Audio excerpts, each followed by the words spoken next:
तो लीजिए प्यारे विद्यार्थियों, आज हम यहाँ पर 28 फरवरी को होने वाला कक्षा 12 का अंग्रेजी विषय का पूरा पेपर देखने वाले हैं। तो चलो जल्दी से हम आगे बढ़ते हैं, देखते हैं और समझते हैं कि आपका बोर्ड परीक्षा 2025 के लिए कक्षा 12 का अंग्रेजी विषय का पेपर कैसा आएगा, जो कि प्यारे विद्यार्थियों आपका 28 फरवरी को होने वाला है। जी हाँ प्यारे विद्यार्थियों, आप सभी को मैं बोर्ड परीक्षाओं की लगातार तैयारी करवा रहा हूँ। इसके लिए मैं आपको प्रत्येक विषय के 4 सेट पेपर उपलब्ध करवा रहा हूँ। सेट ए होता है, बी होता है, सी होता है और डी होता है। और अगर प्यारे विद्यार्थियों आप लोग चारों सेट पेपर को अच्छे से लगा लेते हो ना, तो पूरा का पूरा क्वेश्चन पेपर प्यारे विद्यार्थियों आपका उसी में से बनकर आ रहा है। एक भी क्वेश्चन आपका उसमें से बाहर नहीं जा रहा है। इसलिए प्यारे विद्यार्थियों आप सब लोग इन 4 सेट पेपर को अच्छे से कंप्लीट जरूर कर लेना। देखो प्यारे विद्यार्थियों, आज हम यहाँ पर सेट सी का फुल सॉल्यूशन देखेंगे। एक भी क्वेश्चन आपका यहाँ से मिस नहीं होगा अगर आपने पूरे पेपर को अच्छे प्रकार से देख लिया तो चलो जल्दी से वीडियो में आगे बढ़ते हैं, समझते हैं आपके पूरे पेपर को और इस पेपर के पूरे सॉल्यूशन को। प्यारे विद्यार्थियों वीडियो में आगे बढ़ें उससे पहले आप सब लोगों से रिक्वेस्ट है कि अगर आपने चैनल को सब्सक्राइब नहीं किया तो प्लीज़ चैनल को सब्सक्राइब जरूर कर लेना और साथ ही साथ में इस वीडियो को अपने सभी दोस्तों के साथ में शेयर जरूर कर देना। तो देखिएगा प्यारे विद्यार्थियों, पेपर परीक्षाओं में इस प्रकार से आपसे पूछा जाएगा। प्रश्न नंबर 1 जो होगा ना, उसमें इस प्रकार का एक पैसेज आएगा जो कि आपका 10 अंकों का होगा। ये पूरा का पूरा पैसेज आपको दिया गया है। अब चलो हम जल्दी से इन क्वेश्चन के आंसर को देख लेते हैं। पहला क्वेश्चन पूछा इसमें, in nature one of the lowest sound is, तो देखो इसका राइट आंसर आपका आ जाएगा the song of the bird. ठीक है, अब अगला question, when wild bird migrate at night they cry out, तो देखो इसका राइट आंसर आपका आ जाएगा to keep the bird together, इसका राइट आंसर होगा। और अब अगला क्वेश्चन पढ़ते हैं, we human being used word, तो देखो इसका राइट आंसर आपका आ जाएगा टू एक्सप्रेस आइडियाज। ठीक है, अब अगला question, bird don't learn their language age, तो देखो इसका राइट आंसर होगा it is an inborn instinct with them, इसका राइट आंसर होगा। और अब अगला question, the adverb form of the mocking is, तो देखो इसका राइट आंसर आपका आ जाएगा मॉकिंगली। ठीक है, यहाँ तक के इन सभी क्वेश्चन के आंसर को आप लोग देख लो। और उसके बाद में देखो अगला क्वेश्चन प्रश्न नंबर 6 पूछा गया है, the sound of bird are the attempt to, तो देखो इसका राइट आंसर आपका आ जाएगा टू कम्युनिकेट। ठीक है, अब अगला question, which of the following is the similar meaning of the group of bird, तो देखो इसका राइट आंसर आपका फ्लो का आ जाएगा। Which of this is the main idea of the above passage, तो देखो इंपॉर्टेंस ऑफ द इकोसिस्टम, इसका राइट आंसर होगा। ठीक है, और अब अगला question, what does the mother hen make sound, तो देखो इसका राइट आंसर आएगा both B and C. B में क्या लिखा है देखो, to protect her chicks together her chicks. ठीक है ना, इसका राइट आंसर ये होगा। और अब अगला question, which of the following is true about the bird, तो देखो इसका राइट आंसर आपका आएगा बोथ ए एंड सी।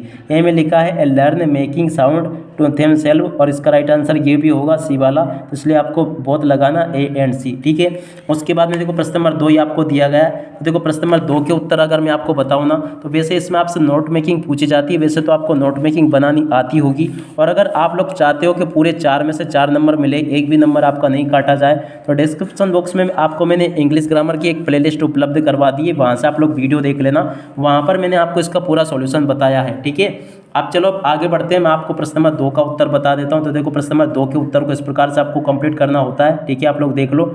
और उसके बाद में देखो प्यारे विद्यार्थियों प्रश्न नंबर 3 की बात करते हैं। तो देखो 3 में आपको क्वेश्चन दिया गया, you are Nakul Sehgal, you want to let your flat, तो देखो आपको टू लेट यानी कि किराए पर देना आपको flat. Draft an advertisement to be published in a classified column in a newspaper, तो देखो आपको इसके लिए न्यूज़पेपर में आपको विज्ञापन देने के लिए आपको ये बनाना है। तो चलो मैं आपको इसका सॉल्यूशन भी बता देता हूँ। तो देखो टू लेट का पोस्टर आपको इस प्रकार से बनाना होता है। टू लेट का विज्ञापन होता है, पोस्टर नहीं होता है। ठीक है ना, तो इसका इस प्रकार से आपको पूरा का पूरा बनाना होता है। आप लोग सीख लेना अच्छे प्रकार से। और उसके बाद में देखो इसका जो अत वाला क्वेश्चन है ना, यू आर रोहित रजक, और इसके बाद में देखो student of class 12th government higher secondary Kolaras, और you have found a bag, देखो आपको क्या करना है, lost and prepare a notice बनाना आपको इसमें। ठीक है ना, तो देखो नोटिस इस प्रकार से आपको बना देना लोस्ट एंड फाउंड का। ठीक है, और उसके बाद में देखो प्यारे विद्यार्थी प्रश्न नंबर 4 को पढ़ते हैं। प्रश्न नंबर 4 में आपको क्वेश्चन दिया गया है, write a letter to the collector your district about the lack facilities of malfunctioning of the government hospital.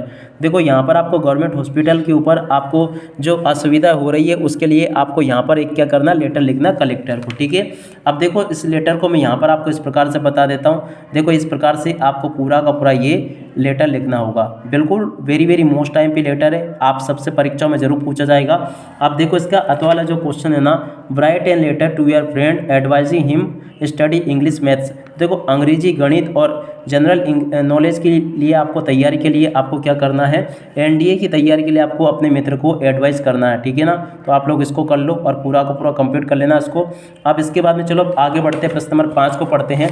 5 में आपको इस प्रकार से क्वेश्चन देखने को मिलेगा, you have witness an accident, write a report to the newspaper about the accident using the following input. देखो इस प्रकार से इन इनपुट का प्रयोग करते हुए आपको क्या करना है, न्यूज़पेपर में आपको एक एक्सीडेंट के ऊपर क्या करना है, रिपोर्ट लिखनी है, ठीक है ना।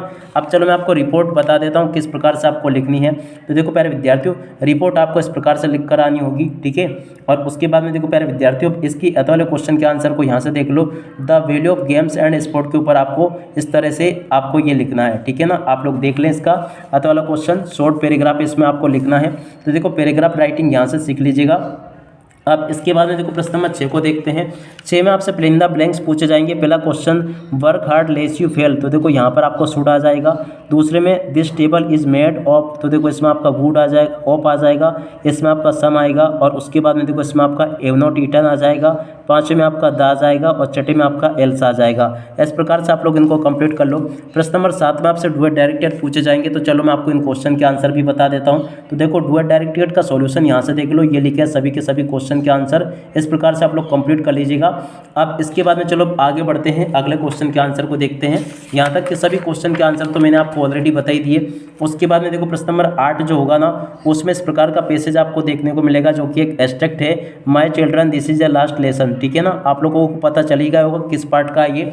अब चलो मैं आपको इसके आंसर बता देता हूँ। Which of this order has come from Berlin, कौन सा ऑर्डर आया था बर्लिन से, not French to be taught, ये ऑर्डर आया था। अब अगला question, what does M Hamel want to student to be attentive, तो देखो इसका राइट आंसर आपका आ जाएगा because it is last lesson French lesson, ठीक है। और अब अगला question, which they seemed old friend, old friend कौन है, फ्रांस की, तो देखो हिज बुक्स। और अब अगला क्वेश्चन, थंडर क्लेव का मीनिंग आपको बताना है, तो देखो उसका राइट आंसर आपका आएगा स्टार्लिंग एंड अनएक्सपेक्टेबल, ठीक है। और अब अगला question, which of the mood does France respected expresses, तो देखो इसका राइट आंसर आपका आ जाएगा रिपेंडिंग एंड सोरोफुल, इसका राइट आंसर होगा। तो देखो यहाँ तक के सभी क्वेश्चन के आंसर मैं आपको बता चुका हूँ। अब इसके बाद में देखो प्रश्न नंबर 9 को देख लीजिएगा। 9 का ए वाला भाग ये आपको दिया गया है। चलो मैं आपको इसके भी आंसर बता देता हूँ। Who is the poet keeping quiet, keeping quiet के पोएट कौन है, पाब्लो नेरूडा। और अब अगला question, what does the poet want other to do, तो देखो to keep quiet and the introspected, इसका राइट आंसर होगा। और अब अगला क्वेश्चन प्रश्न number 3, why should we keep quiet according to the poet, तो देखो ऑल ऑफ दिस यहाँ से आपको लिख देना है। उसके बाद में देखो इसी का बी वाला भाग ये आपको दिया गया है, the injured man was an American, ये वेरी वेरी मोस्ट टाइम पे बिल्कुल इस साल आपके पेपर में छपेगा ये। अब चलो मैं आपको इसके आंसर बता देता हूँ। Who was the injured man, तो देखो इसका राइट आंसर आपका अमेरिकन आ जाएगा। अब इसके बाद में चलो आगे बढ़ते हैं, आगे क्वेश्चन को देखते हैं। देखो प्यारे विद्यार्थियों, अगला question, how did the man get injured, तो देखो इसका राइट आंसर आपका आ जाएगा by gun. Who was Sadao, Sadao कौन था, तो देखो डॉक्टर था, ये एक डॉक्टर। और अब अगला question, the face of the injured man is indicated, तो देखो दैट ही वाज टर्टर्ड, इसका राइट आंसर होगा, ठीक है। अब इसके बाद में देखो प्रश्न नंबर 10 के सभी क्वेश्चन के आंसर हम आगे देखने वाले हैं। तो चलो मैं आपको बताता हूँ प्रश्न नंबर 10 में कौन कौन से क्वेश्चन पूछे गए हैं और उनके आंसर आपको कैसे कंप्लीट करने हैं, ठीक है। देखो 10 के पहले क्वेश्चन का आंसर ये लिखा है, और इसके बाद में देखो दूसरे क्वेश्चन का आंसर ये दिया गया आपको, और उसके बाद में देखो तीसरे क्वेश्चन का आंसर ये दिया गया, चौथे क्वेश्चन का आंसर ये लिखा है, पांचवें का आंसर ये दिया गया, इसको भी कंप्लीट कर लो आप सब लोग। छठे क्वेश्चन का आंसर ये लिखा है, सातवें का आंसर ये दिया गया है, ठीक है। अब इसके बाद में बारी आती है प्रश्न नंबर 11 की। 11 में आपसे 3 क्वेश्चन पूछे जाएंगे। अब चलो मैं आपको प्रश्न नंबर 11 के क्वेश्चन के आंसर बता देता हूँ। पहले क्वेश्चन का आंसर ये लिखा है, दूसरे का आंसर ये दिया गया है, और तीसरे क्वेश्चन का आंसर ये लिखा है, ठीक है। अब इसके बाद में देखो बारी आती है प्रश्न नंबर 12 की। 12 में भी आपसे 3 क्वेश्चन पूछे जाएंगे। तो चलो मैं आपको इनके आंसर भी बता देता हूँ। 12 का पहले क्वेश्चन का आंसर ये लिखा है, दूसरे का आंसर ये दिया गया, तीसरे का राइट आंसर आप लोग देख लीजिएगा। अब इसके बाद में देखो प्रश्न नंबर 13 में 3 क्वेश्चन आपसे पूछे जाएंगे। अब चलो मैं आपको इन क्वेश्चन के आंसर भी बता देता हूँ। देखो प्यारे विद्यार्थियों, इसके पहले क्वेश्चन का आंसर ये लिखा 13 का, और उसके बाद में देखो दूसरे क्वेश्चन का आंसर ये दिया गया है, और उसके बाद में देखो तीसरे का राइट आंसर ये लिखा है, और इसके बाद में देखो बारी आती है आपकी प्रश्न नंबर 14 की। 14 में आपसे क्वेश्चन पूछे जाएंगे। तो देखो प्यारे विद्यार्थियों, प्रश्न नंबर 14 के पहले क्वेश्चन का आंसर ये लिखा है, और उसके बाद में देखो दूसरे का राइट आंसर ये दिया गया है, और इसके बाद में देखो बारी आती है प्रश्न नंबर 15 की। तो देखो 15 के पहले क्वेश्चन का आंसर ये दिया गया आपको, आप लोग देख लीजिएगा। प्रश्न नंबर 15 के पहले क्वेश्चन का आंसर ये लिखा है, आप सब लोग इसको देख लो और पूरा का पूरा कंप्लीट कर लो। अब इसी के साथ में इस वीडियो को यहीं पर पूरा करते हैं। नमस्कार, जय हिंद, जय भारत।